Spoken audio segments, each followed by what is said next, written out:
తాకట్లో ఉన్న బంగారాన్ని విడిపించి ఆ రోజున మార్కెట్ ధర కట్టి మిగిలిన డబ్బును మీకు అందిస్తుంది కొమ్మూరి గోల్డ్.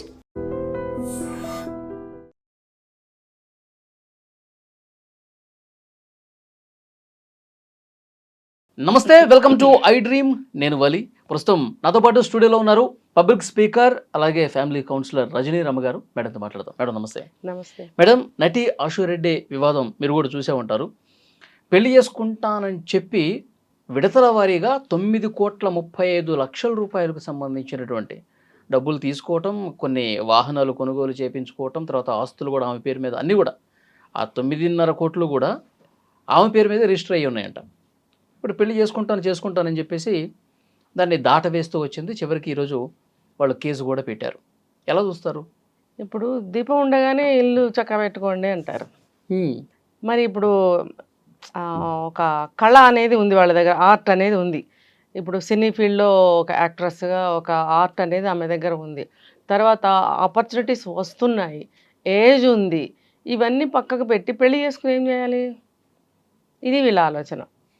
సో ఇప్పుడు ఇక యాక్టర్స్ అనే కాదు, బయట కూడా చూస్తే అమ్మాయిలు త్వరగా పెళ్లి చేసుకుంటున్నారా? లేదు. అంటే వాళ్ళకి ఒక ఏజ్ వచ్చే వరకు పెళ్లి ఆలోచన చేయకపోవడం ఒకటి. రెండవది, ఈ లోపల అబ్బాయిలతోటి ఫ్రెండ్షిప్ అని, అమ్మాయిలు అబ్బాయిలన్నా మోసం చేయొచ్చు, అబ్బాయిలు అమ్మాయిలన్నా మోసం చేయొచ్చు. సేమ్ స్టోరీ ఇక్కడ కూడా జరుగుతుంది.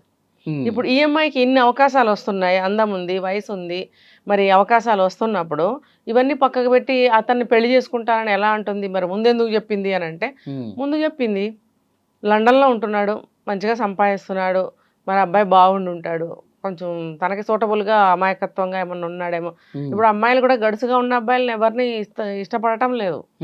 చెప్పిన మాట వినాలి, కాలు కింద పడి ఉండాలి, చెప్పిన పని చేయాలి, తను ఏది అంటే దాన్ని యాక్సెప్ట్ చేయాలి.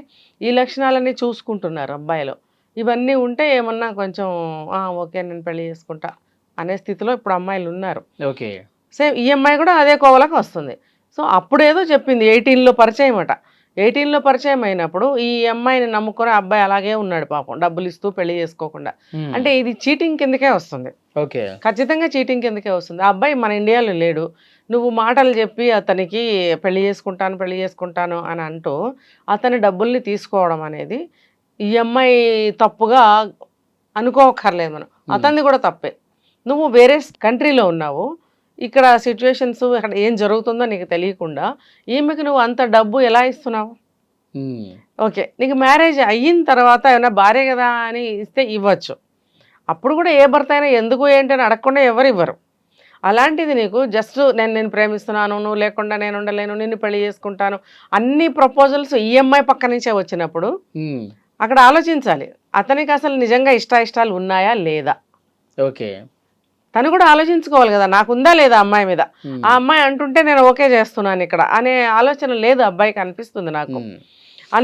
ఆశురెడ్డి తల్లిదండ్రులు కూడా ఒక సందర్భంలో ఒక పండితుడిని తీసుకొచ్చేసి మీ సంబంధం ఖాయం చేసుకున్నాం అని చెప్పి ఎంగేజ్మెంట్ చేసినట్టుగా కూడా జరిగిందంట కార్యక్రమం. అంటే ఇది కూడా అదే ఆఫర్ అన్నమాట. ఆఫర్లో పెట్టుకోవడం, ఎంగేజ్మెంట్ అయినంత మాత్రం పోయిందేముంది, నష్టమేం లేదు.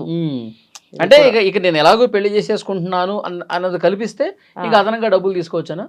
లోపల ఆలోచన ఏంటంటే అప్పుడు సంగతి అప్పుడే, చేసుకుంటాను లేకపోతే లేదు, అన్నీ కలిసి రావాలి కదా.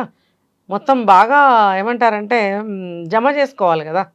అప్పుడు సంగతి లాస్ట్లో అంతా అన్నీ నార్మల్గా ప్లెయిన్గా జరుగుతూ తన గోల్ రీచ్ అయినప్పుడు అన్నీ బాగుంటే ఓకే చేసుకుందాం, పోయిందేముంది. అప్పటి వరకు మనకి కలిసి రాలేదనుకో, నేను గోల్ రీచ్ అయ్యేటప్పుడుగా వదిలేద్దాం.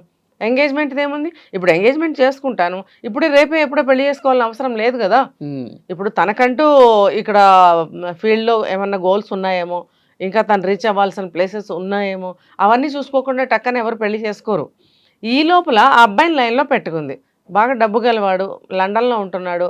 ఇప్పుడు చాలామంది సినీ ఫీల్డ్కి సంబంధించిన వాళ్ళు చాలామంది కూడా లండన్లో సెటిల్ అయిన వాళ్ళు ఉన్నారు కదా. ఈవిడ కూడా అలాగే ఊహలకి వెళ్ళుంటుంది, నేను ఇక్కడ చక్కబెట్టుకోవాల్సిన ఇక్కడ చక్కబెట్టుకున్న తర్వాత అక్కడ సెటిల్ చేసుకుంటున్నాను కదా, అన్ని ప్రాపర్టీస్ తీసుకుంటున్నాను అంటే అతన్ని లైన్లో పెట్టింది. మేబీ అక్కడి నుంచి డబ్బు ఇక్కడ రప్పించుకుంటుంది, కానీ అక్కడ అబ్బాయిని కూడా సెటిల్ చేస్తుంది. ఇక్కడ తను సంపాదించుకోవాల్సింది, తను చేయవలసిన పనులన్నీ చేస్తుంది. నేను ఇవాళ మార్నింగ్ ఒక అప్డేట్ చూశాను, ఒకరి సీనియర్ జర్నలిస్ట్ అనాలిసిస్ అనమాట, మేబీ అది రియల్ అనాలిసిస్ అని చెప్తున్నారు ఆయన. సో ఏమైందంటే రామ్ గోపాల్ వర్మ తోటి కూడా ఈమె కాల్ నాకిచ్చుకుంది, ఇవన్నీ చెప్తున్నారు. అంటే మరి ఇవన్నీ ఆ అబ్బాయికి తెలియవా? లండన్లో ఉన్న అబ్బాయికి తెలియవా? పిల్లి కళ్ళు మూసుకున్నట్టుగా ఉంటే ఎలా కుదురుతుంది? అందుకనే ఇప్పుడు ఏమన్నా అబ్బాయికి ఇవన్నీ తెలిసాయేమో ఒకవేళ నేను కూడా అనుకుంటున్నా. అవన్నీ తెలిస్తే కనుక అతనే క్యాన్సిల్ చేసుకోవాలి. పెళ్లి లేదు, ఏమీ లేదు, ముందు ఇది తీసుకున్న మనీ అంతా వెనక్కి ఇచ్చేయాలి. చీటింగే కదండి. ఒక మనిషిని అభంశుభం తెలియని ఒక అబ్బాయిని, అది కూడా ఎక్కడో ఉంటున్న అబ్బాయిని నువ్వు ముగ్గులోకి దించి మాయమాటలు చెప్పి పెళ్లి చేసుకుంటానని నమ్మించి ముహూర్తాలు అది ఎంగేజ్మెంట్ వరకు తీసుకొచ్చి ఇది చీటింగ్ కిందకే వస్తుంది. మరి పైగా అంత ప్రాపర్టీ 9.5 కోట్లు డబ్బు రూపంలో, సిస్టర్కి ఇంకో 50 లక్షలు కూడా ఇచ్చారంట, మొత్తం ఒక 10 కోట్లు అనుకోవచ్చు. ఇదంతా మరి ఎవరు ఎందుకు ఇస్తారు? ఊరికి ఎవరు ఇస్తారు? కట్టుకున్న భార్యకి కూడా 5 రూపాయలు ఇవ్వాలంటే ఆలోచిస్తాడు కదా ఒక భర్త అనేవాడు. ఈ అమ్మాయికి ఏమి నమ్మి ఏం చూసి అంత డబ్బు ఇచ్చాడు, ఏం చెప్పి తీసుకుంది అనేది పెద్ద డౌట్ నాకు మార్నింగ్ నుంచి. ఇంకా ఈ అప్డేట్ విన్న దగ్గర నుంచి ఇంకా ఆశ్చర్యం వేసింది. ఇక్కడేమో ఇన్ని ముగ్గులు చక్కబెడుతుంది, మరి ఆ అబ్బాయికి ఎలా మాయ చేస్తుంది అనేది నాకు అర్థం కాని విషయం. ఏమైనా సరే ఇది పెద్ద చీటింగ్. ఇది ఏమైనా కేసులు పెట్టినట్టున్నారు, కేసులు నడుస్తున్నాయి,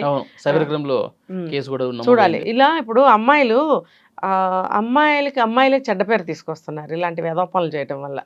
ఇప్పుడు సంపాదన అనేది సక్రమమైన మార్గంలో సంపాదించాలి.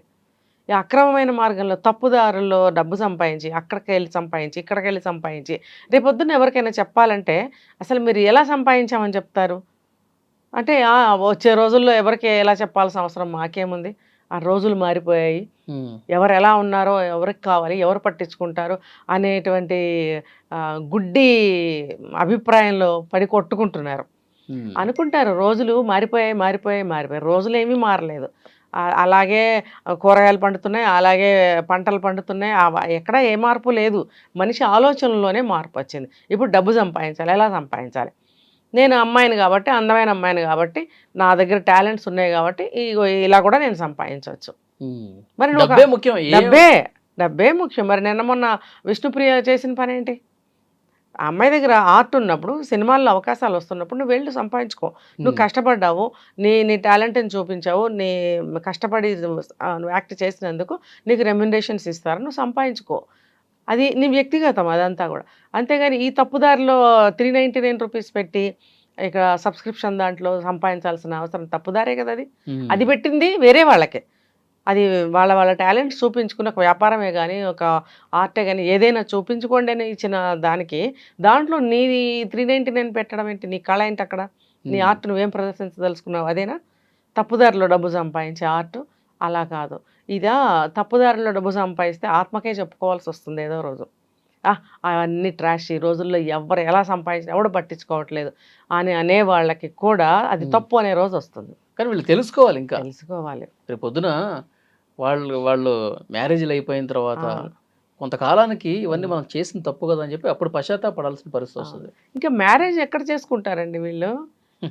ఇప్పుడు ఆ అబ్బాయి మోసపోయాడు, చేసుకుంటే ఈ అమ్మాయిని ఎన్ని కథలు బయటకు వచ్చేవి. ఇప్పుడు మనం చెప్పుకునేది 2, 1, 3 చెప్పుకునేది, చాలా ఉంటాయి వెనకాల. అవన్నీ బయటకు వచ్చేస్తాయి. అప్పుడు అబ్బాయి 1 నెల కూడా కాపురం చేయడు ఈ అమ్మాయితోటి ఖచ్చితంగా. అదేదో ముందే మేల్కొన్నారు, కేసులు నడుస్తున్నాయి, సూపర్. ఇప్పుడు చీటింగ్ కేసులు ఎన్నైనా పెట్టుకోవచ్చు అమ్మాయి మీద, ఇంకా చాలా బయటకు వస్తాయి. మనకు తెలిసిన ఫాదర్ కూడా వాళ్ళ బాధితులకే సపోర్ట్ చేస్తా ఉన్నాడు. అదే అంతే కదా. మరి కూతురు చేసేది ఆయనకే నచ్చట్లేదు. నువ్వు బిగ్ బాస్ ఫేమ్ అయినావు, తర్వాత మంచి అవకాశాలు వస్తే నువ్వు జెన్యూన్గా సంపాదించుకో, నీకు కీర్తి ప్రతిష్టలు అలా వస్తాయి. ఇప్పుడు ఏమొస్తున్నాయి? ఇప్పుడు నీకు నిందలు, అపవాదాలు, మోసగత్తే, చక్కగా ఎన్ని బిరుదులు వస్తున్నాయి. ఇది బాగుంటుందా? బాగుండదు. ఏ రోజుల్లోకైనా సరే, అమ్మాయికైనా అబ్బాయికైనా సరే చెడ్డ పేరు అనేది స్వీకరించలేరు. ఎవరికైనా దుఃఖమే, ఏదో పైకి దబాయించిన లోపల మాత్రం ఉంటుంది వాళ్ళకి సిగ్గు అనేది. బాగా చెప్పారు madam, thank you very much.